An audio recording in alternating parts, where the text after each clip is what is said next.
Graça e paz da parte de Deus o Pai, Deus o Filho, Deus o Espírito Santo, nos sejam multiplicados todos os dias de nossa vida e nesse momento onde nós queremos meditar sobre os textos bíblicos apresentados na perícope para o dia de hoje. Salmo 124, Jó, capítulo 38, Marcos, capítulo 4, e 1 Coríntios, capítulo 6. Geralmente nos cultos festivos, os pastores pregam sobre um texto específico. Eu gosto de pregar sobre os textos da perícope e quero juntar a eles mais um versículo, que é o versículo que está em Lucas, capítulo 17, versículo 5, onde os discípulos fazem uma oração para Jesus dizendo: Senhor, aumenta-nos a fé. Em que momento determinado eles fazem essa oração? Quando Jesus havia falado de perdão, quando Pedro havia perguntado a Jesus: quantas vezes eu tenho que perdoar a mesma pessoa? E aí Pedro, achando que estava chutando um número exageradamente alto, disse até 7 vezes. Jesus disse: não, Pedro, até 70 vezes 7. Não era uma questão de matemática, era uma questão de intensidade, de amor. E aquilo, Pedro, diante disso, disse: como é que eu vou perdoar mais de 7 vezes a mesma pessoa? Já é difícil, imagina sempre de novo. Aí não dá. Aí os discípulos olham um para o outro e fazem essa oração para Jesus: Senhor, aumenta-nos a fé, senão não dá. Queridos irmãos e irmãs em Cristo Jesus, no texto de hoje de Marcos capítulo 4, 35 a 41, Jesus estava pregando naquela área da Galileia, estava ensinando, estava curando, e depois de um dia cansativo, ele entra no barco com os discípulos e diz: vamos para outra margem, me levem até lá. E outros barcos vão seguindo Jesus e seus discípulos.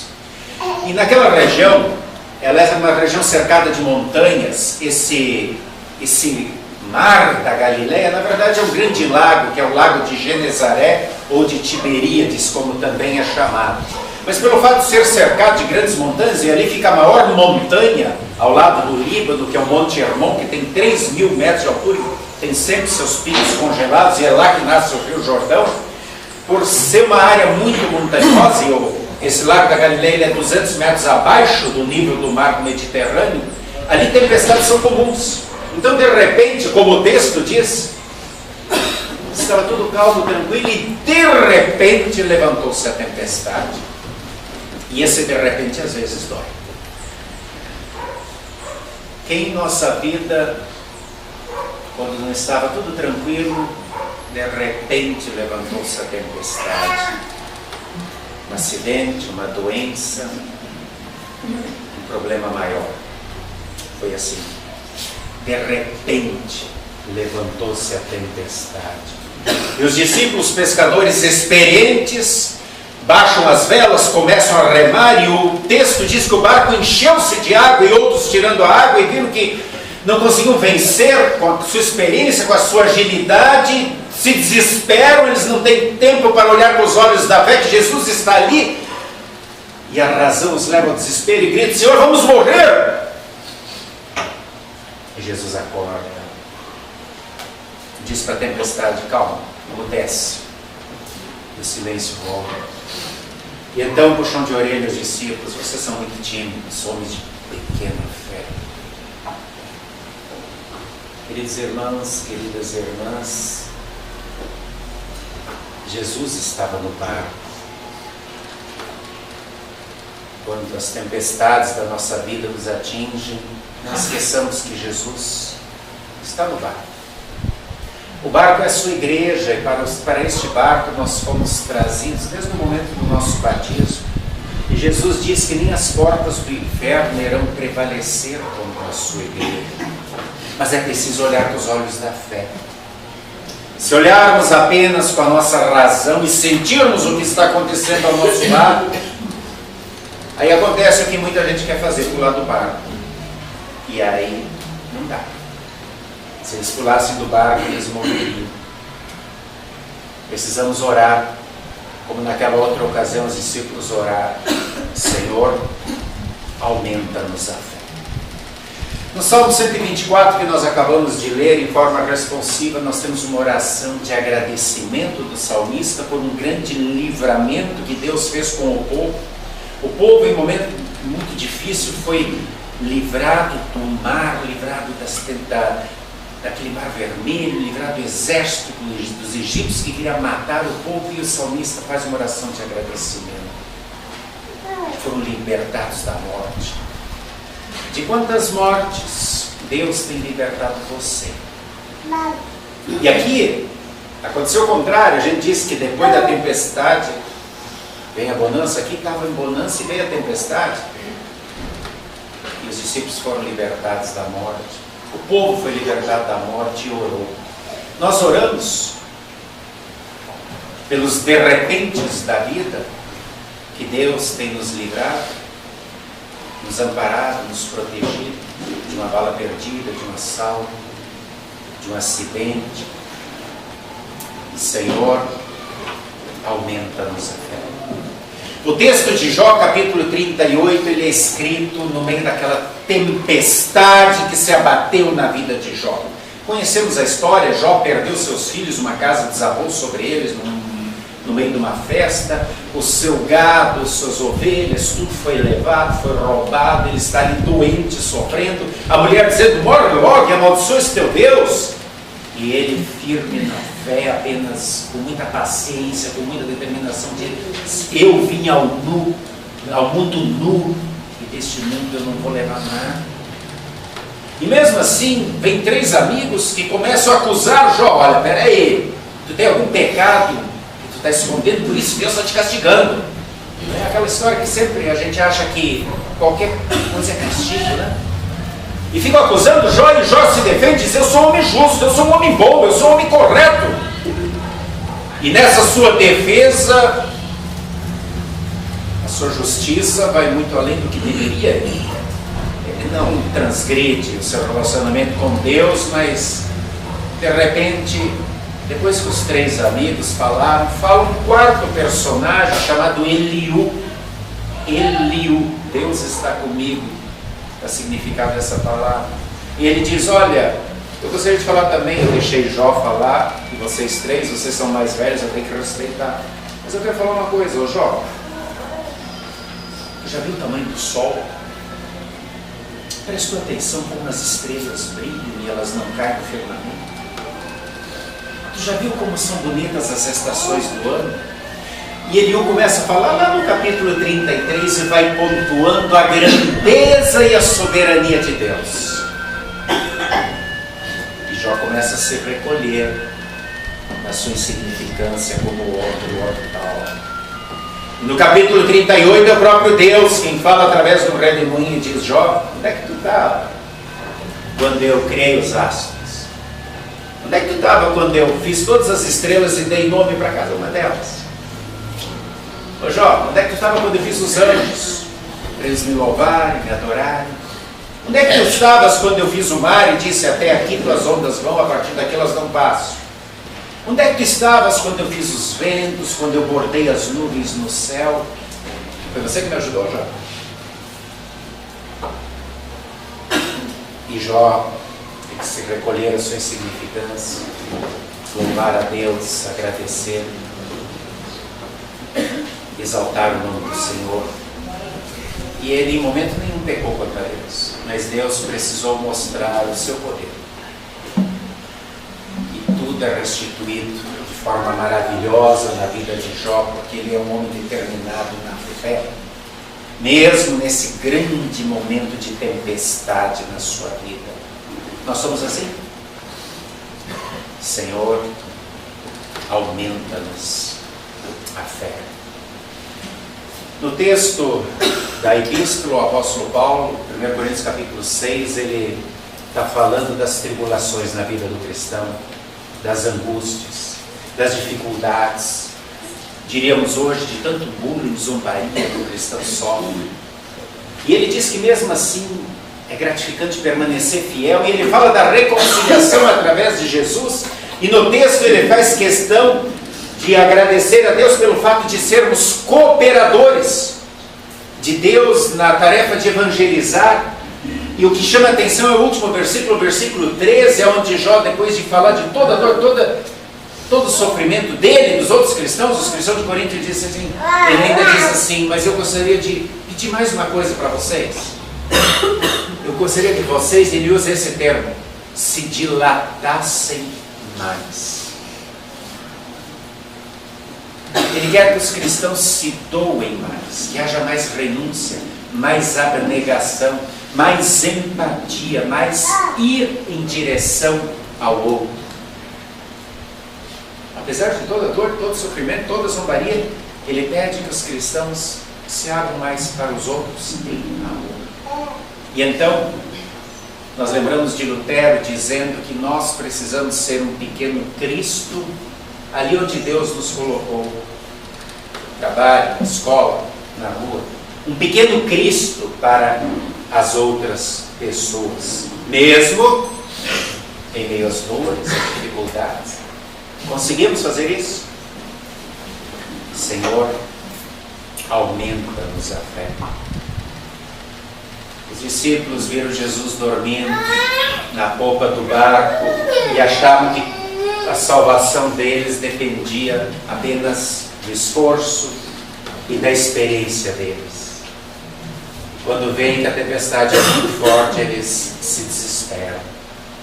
Na nossa vida também há momentos em que nós pensamos, quando usamos apenas a razão, pensamos que Deus está dormindo, que Deus não está vendo o nosso sofrimento, a dificuldade que nós estamos passando, o tamanho da tempestade que está se abatendo na nossa vida. Eu gosto de olhar nesses momentos para Davi, aquele pastor de ovelhas que vai enfrentar o gigante Golias. Vocês já pararam, sem passar apenas por cima da leitura, para ver a cena? Ele era um gigante, era um homem enorme. Então o exército todo lá de Israel, e ele dizendo: quem é o primeiro? Vamos lá, não tem homem aí não? Agora imagina você com uma espada de 1 metro e um cidadão gigante com uma espada de 2 metros, 2,5 metros. Pô, Saul, que era o rei, que era um homem alto, mais alto que a maioria dos homens, estava morrendo de medo na frente dele. E era isso que todos aqueles que olhavam com os seus olhos da razão viam. Ele é grande demais, não dá para enfrentar. O garoto Davi pega as pedras, põe na sua funda, apenas olha para o gigante que zomba. Um moleque, um menino vai me enfrentar com pedrinha? Ele diz: eu não vou em meu nome, eu vou em nome do Senhor dos Exércitos. Mas que exército? Só tinha um ali, Israel estava morrendo de medo, todo mundo tremendo as pernas. Davi está falando dos exércitos dos céus, dos exércitos dos anjos, dos exércitos que estão na glória. Enquanto todos olham aquele gigante e dizem: ele é muito grande, não dá para enfrentar, Davi olha aquele gigante com a pedra na mão, na funda, e diz: é muito grande, não tem como errar. Essa é a diferença. Mostre para a tempestade o tamanho do teu Deus. Sabe? Conhece a história de Mesaque, Sadraque e Abednego, aqueles 3 amigos de Daniel? O grande rei Nabucodonosor manda fazer uma estátua de ouro, 30 metros de altura, e quando as trombetas tocassem, os outros instrumentos, todos deveriam se ajoelhar e adorar a sua estátua. E ai de quem não fizesse! Seria jogado numa fornalha, um grande buraco que havia na terra, com fogo, para que todos contemplassem o espetáculo. Mesaque, Sadraque e Abednego não se ajoelham. Opa, será que não ouviram? São meio surdos? O que é isso? Tocou os instrumentos? E os sátrapas, os ministros, os bajuladores vão lá e dizem: ô imperador, tem 3 cidadãos aí que são homens de confiança teu que não se ajoelharam diante da estátua. E diz o texto bíblico que Nabucodonosor se enche de fúria, de cólera, e diz: como é que é? Não vão se ajoelhar na frente da minha estátua e dos meus deuses? Vocês vão ser jogados na fornalha de fogo. Os 3 olham e dizem assim: olha, para ajoelhar a gente não vai. Pode tocar de novo. Nem na frente da sua estátua, nem dos deuses. Porque se o nosso Deus quiser, Ele nos livrará do fogo. Se não quiser, nos levará. Vejam, eles não impõem nada. Eles apenas se colocam pela fé nas mãos de Deus. Se o nosso Deus quiser, Ele nos livra do fogo.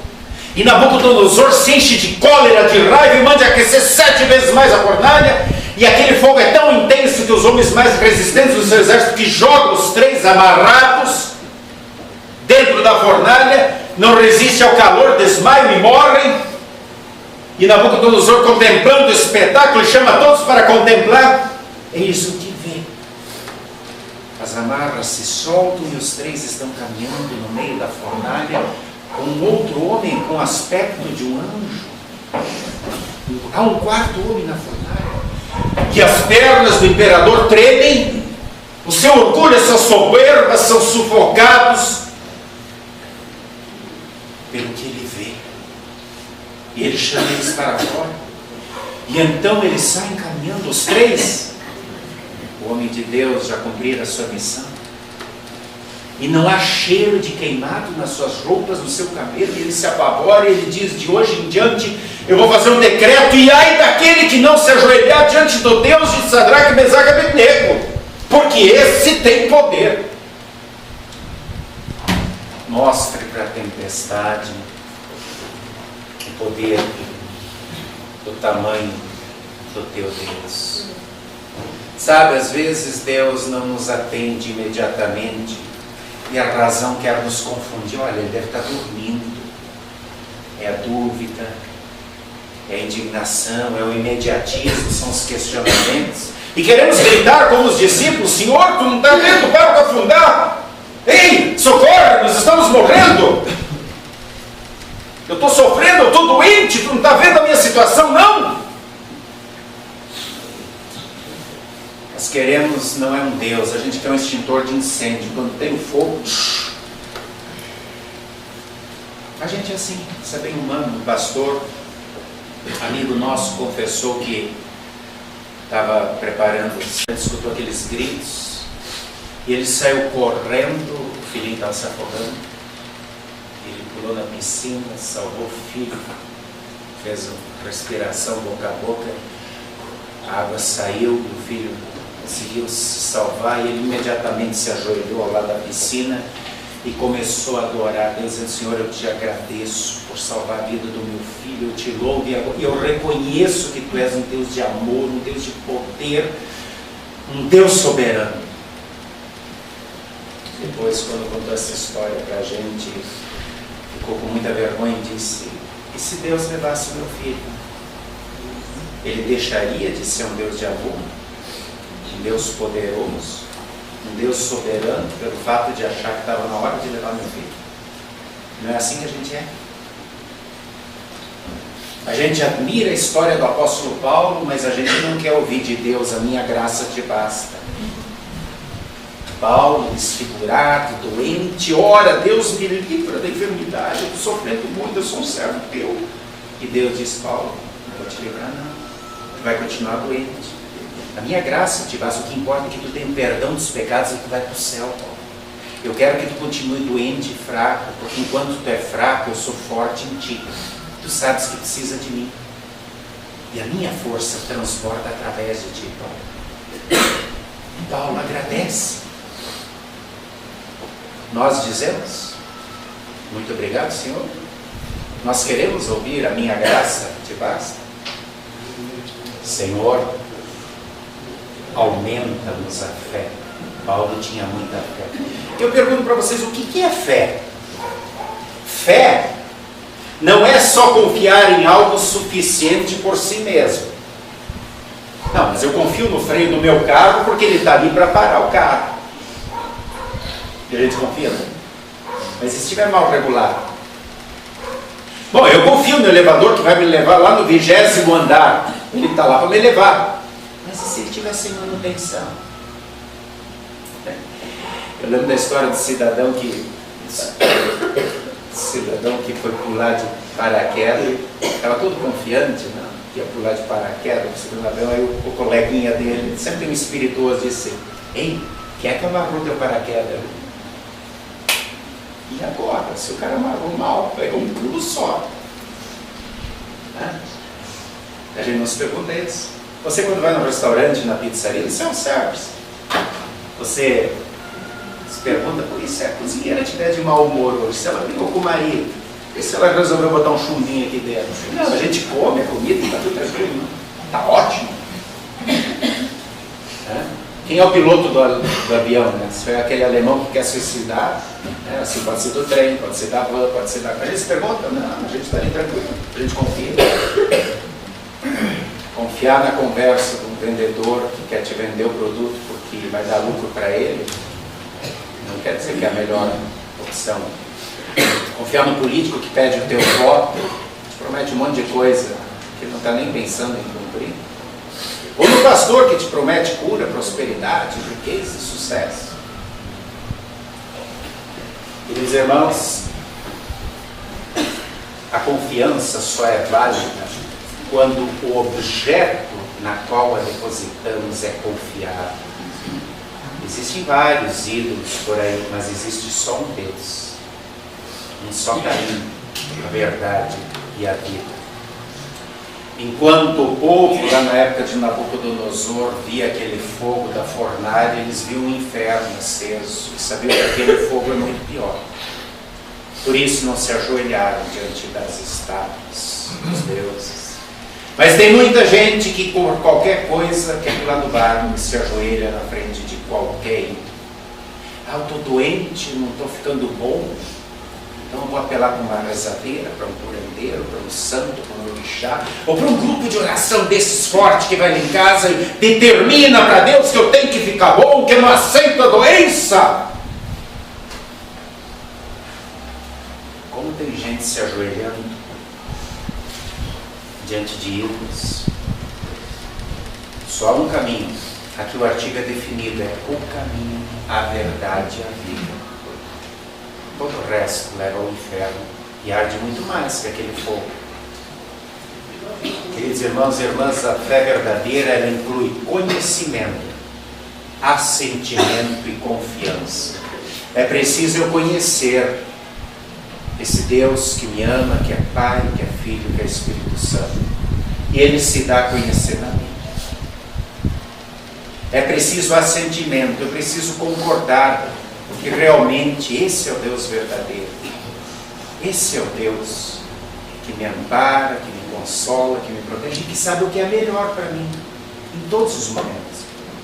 E é preciso confiança. Eu confio nele porque ele é poderoso, ele já deu o Filho dele para me salvar. Ele só vai fazer aquilo que é o melhor para mim, sempre. O perigo dos discípulos era real, mas Jesus e o seu poder também são reais. Faltou o reconhecimento, ou seja, a confiança. Eles conheciam Jesus, eles assentiam, eles concordavam que ele era poderoso, mas faltou a confiança que ele é Deus e ele sabe o que é melhor. Faltou eles olharem com os olhos da fé e não da razão. Jesus exige fé. E esta fé não requer soluções extraordinárias, mas é uma fé corajosa, que afugenta o mal, a covardia, porque ela se joga nos braços amorosos de Deus que nunca está dormindo. Senhor, aumenta a minha fé. Se os discípulos tivessem que morrer naquela tempestade, Jesus não estava com eles? Não é isso? Não é nele que nós cremos e vivemos esta vida e para a vida eterna? Então por que o medo? Não é assim. As tempestades, os furacões, os vulcões, os terremotos, as guerras, as epidemias, as doenças, acidentes, guerra, fome, miséria também nos atingem hoje. E geralmente nós também perguntamos: por que, Senhor? Logo comigo? Eu sou tão bonzinho. Jó. Eu sou servo fiel, dedicado a ti. Paulo.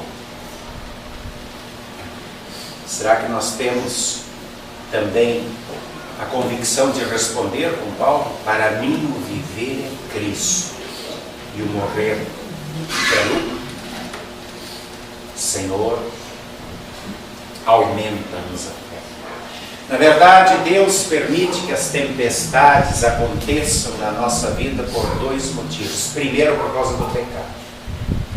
Se não tivéssemos pecado, foi uma opção nossa lá no jardim, nós seríamos santos, puros e não haveria as tempestades.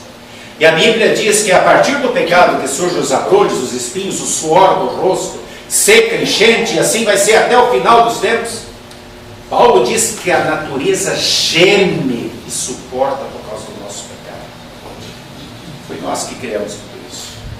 E em segundo lugar, ele permite para sufocar o nosso orgulho e a nossa soberba. Quando achamos que não precisamos de Deus, que nós com o nosso próprio esforço podemos levar o nosso barco, às vezes, já que não precisamos dele, ele retira a mão protetora e permite que a tempestade nos atinja. Aquele ditado que muitos dizem, quando não é pelo amor, é pela dor.